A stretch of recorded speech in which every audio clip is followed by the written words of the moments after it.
What's up, guys? Antonio Howl Hammer. We are doing garage door installation today. Taking out this old damaged door right behind me, and we're going to put in a nice new set right next to me here. Garage doors, you just need to follow the directions, lay out all your hardware onto a table, and you could kind of mimic off the door right next to it to kind of get a general idea in case you get a little lost. But let's get this project rocking. So I always lay all my parts out on the table. Bolts, all your hardware, so you can see everything you have. Comes with directions, makes it super easy.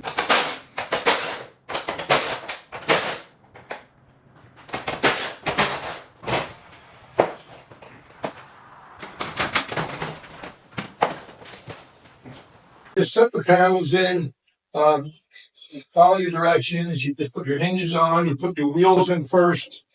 And then you just, screw them in, guys.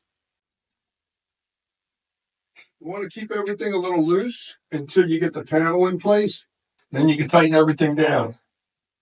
All right, guys, so we have different types of hinges for the higher panels. The lower hinges have a single pivot hinge. These have double pivot hinges because of the way that the door goes in the up position to make the turn on the track. Very important. So once we get all the panels in, you want to hook up your garage door opener. So you put the existing bracket back on. You want to put the metal steel beam that they give you. This gives it a lot of added strength, so you won't have the same thing happen to the previous door that was here. They get stuck, the springs break, and sometimes they bend. So I get this all hooked up properly. It has a nice bracket in the middle here, which reinforces this door as well. So just follow directions and we'll be in good shape.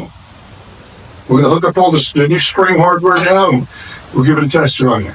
You have a cable that runs through the spring. This is our safety cable. This runs down and just hooks to the the top of the track, and just kind of gets tied in there. It's just a safety cable in case the spring breaks. It doesn't come down and hit anybody. Now we're hooking up our regular springs with the cable to the pulley there. So once I get that hooked up, I'll show you. So guys, we're going to pick this door up to take the tension off of the springs so we can hook the springs up. Generally, you can have another guy help you, but this door isn't that heavy.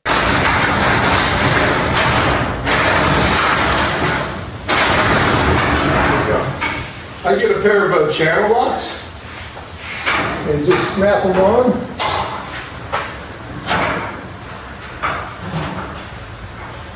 There you go. And it stays up by itself. Guys, you want to go through here with a nice can of garage door lubricant and just spray all those tracks down real good. Hit the ball bearing wheels, do both sides. You could even hit the door opener up above. Well, you can't do it right now. So, just get those wheels real good. And don't forget to take off the channel locks. That's a very important piece of information. So guys, we found we have a faulty I-beam right here. So you have two of them, one on each side, and that is a safety beam in case children are under the door, or anybody for that matter, and they don't get crushed. It automatically sends the door back up. So this is a faulty beam. The door will not go down. We mounted our new sensors. We have a green light here, which you want to have a green light. And we have a yellow light here. That's what you want, guys. If your lights are blinking, that means there's an obstruction or the beams are not lined up. That's another successful job. New door, new insulation panels, new sensors. Another quality job by Howl Hammer Antonio. Oh. Did you hear that? I almost got that on my skin.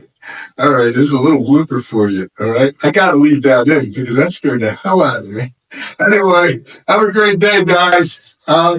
Subscribe, like, and I got to go sit down. Oh, jeez.